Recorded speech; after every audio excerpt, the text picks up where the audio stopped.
the hit you don't have to take. They insulted you, mocked you, laughed behind your back, and you felt it. That sting, that need to respond, that punch to your pride. But the Stoics saw insults differently. Epictetus said, "If someone succeeds in provoking you, realize that your mind is complicit in the provocation. You don't have to take the hit. You can let it pass through, like wind against a mountain, not by being numb, but by being so grounded they can't reach you."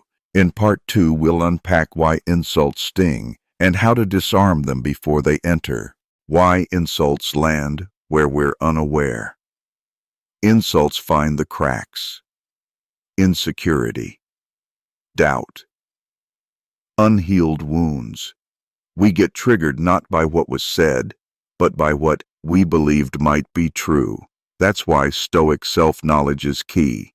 Know first who you are, and then adorn yourself accordingly.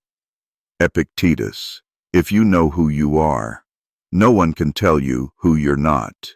In part 3, we build the Stoic armor method, a mindset and language approach for becoming unfazable. The Stoic armor method. 1. Pause before reacting. What's true here, and what's just noise? 2. Assume the insult is a mirror. Are they reflecting something about themselves? 3. Choose curiosity over defense, say internally. Interesting that they needed to say that. 4. Respond with grounded clarity. You can reply or stay silent, but do it from peace. That's not how I see myself. Insults lose power when you stop offering yours.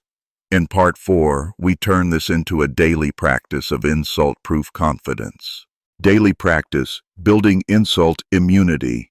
Morning reflection, say, I know who I am, I know what I'm not.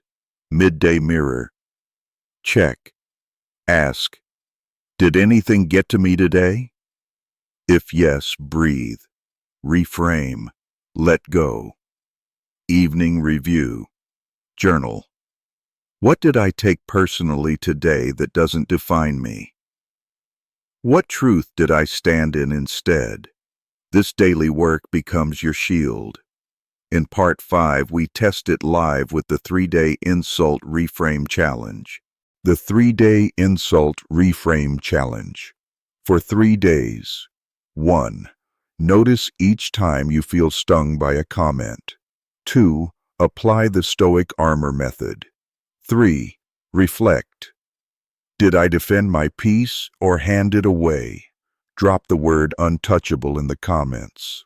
Subscribe if you're done letting others define you and ready to rise above noise. You are the standard now. Insults only work if you agree with them, or fear them, or let them in, but not anymore. You're not here to be liked by everyone. You're here to be aligned with yourself. You walk with dignity, not because no one attacks you, but because no one can reach your core. You are calm, clear, certain. That's not arrogance. That's Stoic command. Let them talk. Let them mock. You are untouchable now because your identity is no longer up for debate.